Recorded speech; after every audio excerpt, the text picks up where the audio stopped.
On Wednesdays, we dive back into the 1,200 sermons we have of Pastor John's at desiringgod.org and pull out some choice clips from some old messages.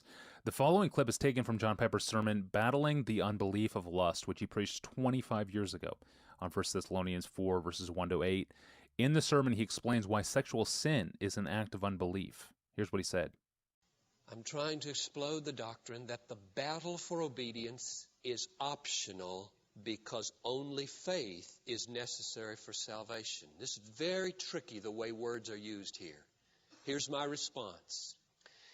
The battle for obedience is absolutely necessary for salvation because it is the fight of faith.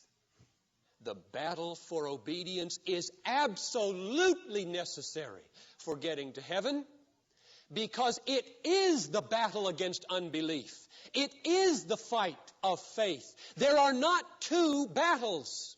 One to get yourself saved by a single act of faith, and the other to collect rewards by works. There is only one battle. It's the one that gets you started. It's the one that gets you there, and it's the fight of faith, not works. Faith is what severs the root of covetousness, misplaced shame, anxiety, lust, and tonight, envy, and 6 more before we're done this year. There is one warfare, and it is the warfare of faith. Let's go to verse 5, and I'll try to demonstrate for you why I think this text teaches that the root cause of lust is unbelief.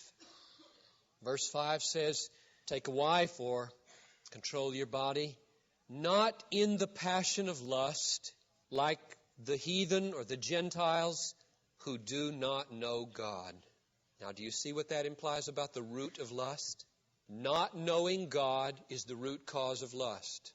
Not knowing God is the root cause of lust. Now, what does that mean? Let's just think about this. What kind of knowledge is he talking about? You remember how much the demons knew in the ministry of Jesus? You remember in Mark 1:24, Jesus comes into a synagogue. There's a man there with an evil spirit. Jesus is ready to cast out that evil spirit. And out of the mouth of that demon-possessed man comes the words, I know who you are, the Holy One of God. The disciples didn't even know that. Do you realize how much the demons know? How accurate and large is their knowledge of God on many things?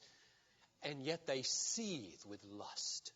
So that's not the kind of knowledge that's being spoken of here. You can pack your head with theological knowledge and go straight to hell. I used to go to professional theological meetings. I remember one in St. Louis. And St. Louis has some pretty gross and grisly sexual streets in it.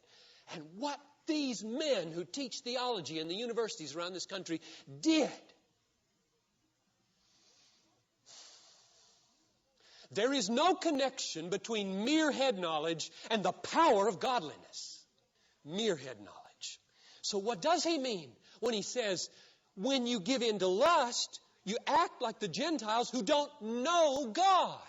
It's a different kind of knowledge.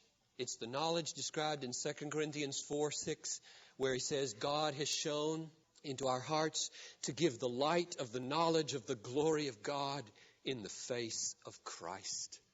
It's the knowledge of God's greatness, His grandeur, His glory, His beauty, His power, His wisdom, His justice, His goodness, His truth. It's a knowledge that humbles you and wins you and holds you. It's the knowledge of God that is very unlike mere head knowledge. It's the knowledge that you don't have when you say ho-hum during the Hallelujah chorus.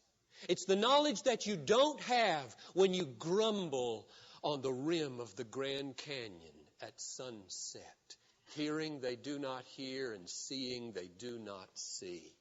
It's the knowledge that you have when you're like Lydia and the Lord has just opened the heart to give heed to the glory of God in the face of Jesus Christ in the gospel.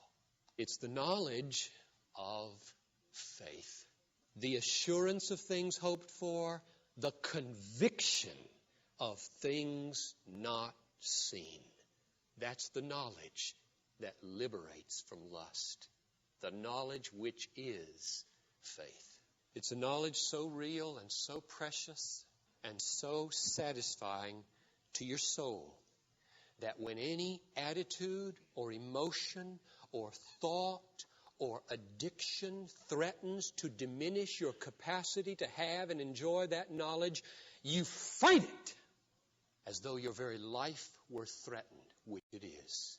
Do you remember 1 Peter 2:11? Abstain from lustful passions that wage war against your soul. Your life is at stake in the way you fight your enemy called lust.